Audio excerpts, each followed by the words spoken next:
감사합니다. 방금 친구로부터 들어온 뉴스, SNS 따끈따끈한 것 하나 알려드리겠습니다. 우리 70대 이상 80대 분들 옛날 결혼할 때는 맞선이라고 있습니다. 선을 보는 거죠. 처음 만난 남녀가 조금 서먹서먹하지 않겠습니까? 남자가 아무래도 먼저 말을 걸어야 되겠죠. 제 이름은 철입니다. 성은 전씨입니다. 전철입니다. 그러니까 처녀가 대뜸 응답을 합니다. 아이고 정말 잘 됐습니다. 제 이름은 호선입니다. 그리고 성은 이씨입니다. 전철 2호선 찰떡궁합 천생연분이네요. 남자가 여자 손을 덥석 잡았답니다. 여러분, 우리 유튜브 시청자 여러분들하고 여기 전광훈 목사 팀은 천생연분이고 찹쌀 궁합이 되는 것입니다. 우리 함께 힘을 합쳐서 나라 건지는데 앞장섭시다. 웃는 분들이 많이 있으시네요. 아멘 하시는 분도 있습니다. 감사합니다. 저는 다른 연사분들하고 좀 달리 중첩적인 얘기는 하지 않겠습니다. 이 정부의 외교의 난맥상 이 점 몇 말씀 드리고 하단할까 합니다. 제 대학 은사님으로부터 들은 얘기, 공부입니다.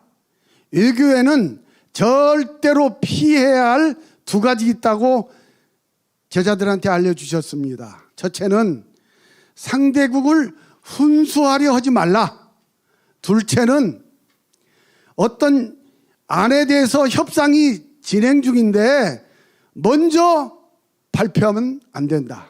이것은 외교적 디자스터, 재앙이다. 이런 가르침을 받았습니다. 여러분, 미국의 새로운 정권이 들어왔습니다. 바이든이 제일 싫어하는 게 뭘까요? 트럼프입니다. 그런데 이 문재인이라는 사람은 바이든한테 훈수를 합니다. 트럼프의 싱가포르의 회담을 계속 유지하면서 집행하자고 이따위 얘기를, 이따위 훈수를 하고 있는 거예요. 두 번째로 바이든이 집권을 하고 대통령에 취임을 했습니다. 외교에는 몇 번째로 전화를 하느냐, 그리고 전화 시간이 어느 정도냐, 그 내용이 뭐냐, 무엇은 얘기를 하면 되고 무엇은 얘기를 하면 안 된다라는 실무자들끼리의 협상이 있습니다. 대단히 중요합니다. 바이든하고 전화 통화를 해야 할 거 아닙니까? 그러면 여러 가지 얘기도 하고 양해도 하고 해야 될 거 아닙니까? 그런데 바이든하고 통화하기 전에 덜컥 중국의 시진핑하고 통화를 했습니다. 덜컥 시진핑하고 통화를 한 것입니다. 여러분, 외교에서는요, 선후 관계가 어쩌면 모든 의전의 첫 번째인지도 모릅니다. 바이든이 취임을 했는데 중국의 공산당 창당 100주년을 축하한다는 시진핑과의 통화가 미 국무성에 어떻게 비춰질까요? 우리를 무시하는구나, 중국을 더 가까이 하는구나, 이래하지 않겠습니까? 이 문재인 주사파 정권은 지난번에도 제가 말씀드렸습니다마는 중국은 높은 산봉우리요, 우리는 작은 나라. 결국 이 말은 우리는 중국의 속국이다라는 것을 선언한 것하고 마찬가지 아니겠습니까, 여러분? 지금 문재인 이 정권이 잘못되고 있는 거 간단히 몇 말씀 올리면 보세요. 7.4 남북 성명, 박정희 대통령의 7.4 남북 성명을 김일성이는 발로 뭉개버렸습니다. 그의 아들 김정일이 DJ 햇빛 정책 핵실험을 함으로 해서 뭉개버렸습니다. 그의 아들 김정은 남북 연락사무소 폭파함으로써 문재인과의 무슨 얘기 다 발로 뭉개버렸습니다.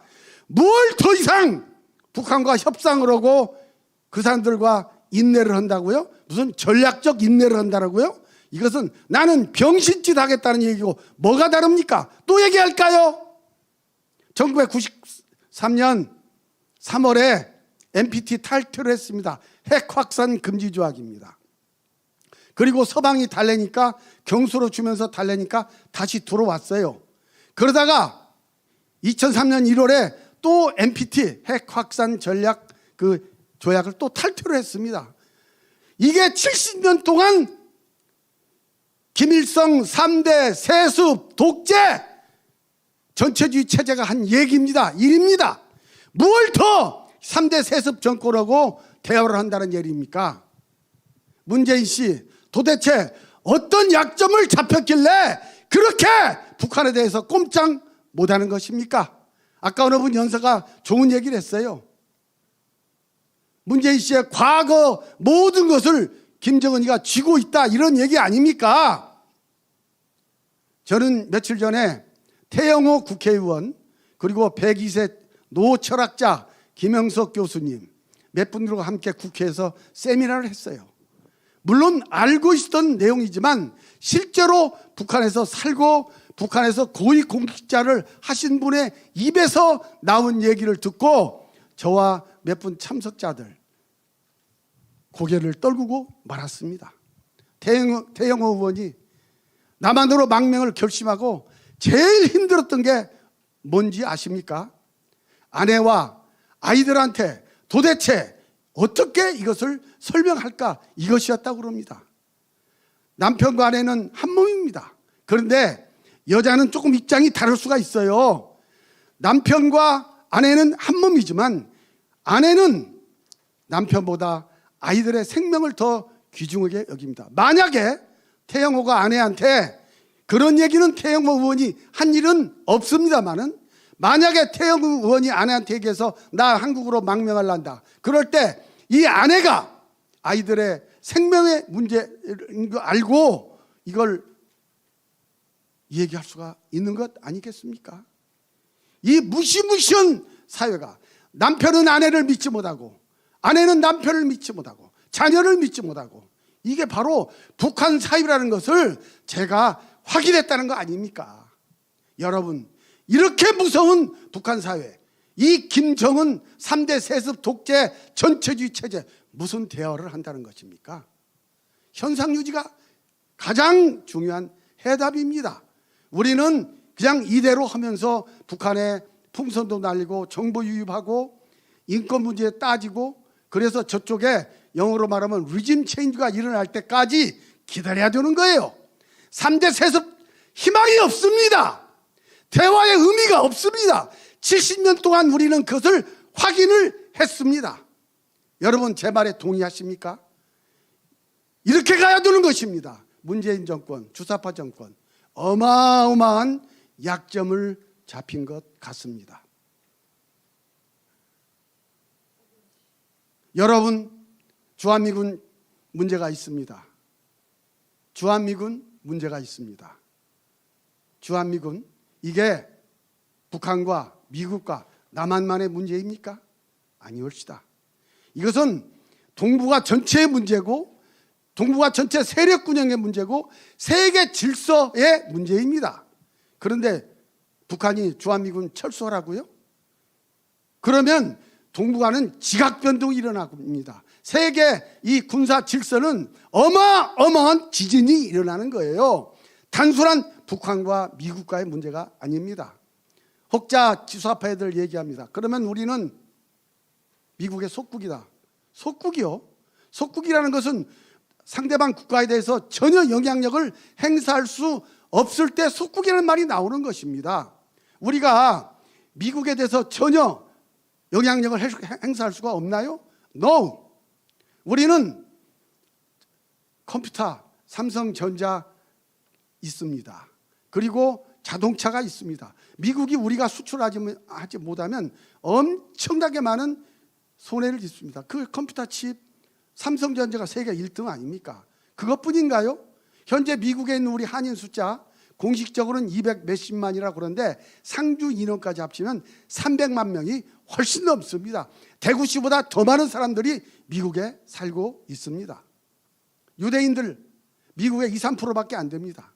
그런데 미국의 모든 정치, 문화, 사회, 금융 30% 이상을 장악하고 있습니다. 우리 한인들이라도 하고 그걸 못 올 것 같습니까?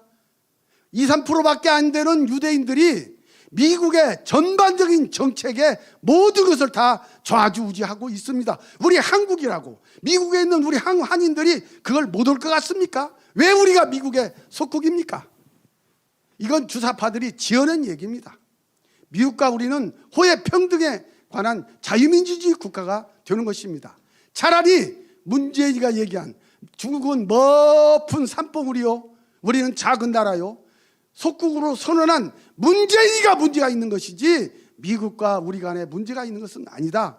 정확하게 우리가 이것을 알아야만 되겠다. 이걸 우리 시청자 여러분들께 말씀을 드리고 싶습니다. 존경하는 시청자 여러분, 외국에서 이 유튜브 방송을 보고 있는 우리의 700만, 800만 애국 동포 여러분, 우리 선거 너무 중요합니다. 서울시장 선거와 부산시장 선거 아무리 강조해도 부족합니다. 거기 멀리 있더라도 여러분들의 애국심을 표해 주시기를 바랍니다. 시간이 됐으므로 한 가지 얘기만 하고 제 얘기를 마칠까 합니다. 저는 성남시에 살고 있습니다. 얼마 전 버스를 타기 위해서 제가 버스를 기다리고 있는데 제 뒤에 잠바 입은 두 분이 서 있었습니다. 말씨를 보니까 영남 사투리를 썼습니다. 한 분이 이렇게 얘기합니다. 야, 네 이번에 재난지원금 받았나? 그러니까 그 사람이 앞에 있는 사람이 옆에 있는 사람이겠죠. 제 귀에 들립니다. 아직 안 받는데 곧 가서 받을란다. 나 말이다. 좀 이거 받기는 받았지만 좀 찜찜하대. 그러니까 그 친구가 하는 얘기. 야, 네 박근혜 이명박 정권 때 100원짜리 동전 하나 너 받은 거 있나? 이거 다 우리 돈이야. 그렇게 답변하는 얘기를 들었습니다. 제 뼈마디가 무너져 내리는 것 같았습니다. 여러분, 정치인은 그 국민 수준에 맞는 정치인이 나타나는 것입니다. 일제 때 어째서 우리가 주권을 잃었습니까? 우리 국민들이 깨어나지 못했기 때문에 주권을 잃은 겁니다. 이번 주사권 정권의 탄생도 결국 우리 국민들이 우둔해서 그렇게 된 것이 아니겠습니까? 이제 우리 국민들 정신 차리고 이제 우리가 손을 잡고 이 주사권 정권 무너뜨리는데 모두가 다 떨쳐 일어나기를 간절히 부탁드립니다. 고맙습니다. 네, 김일재 회장님 수고하셨습니다.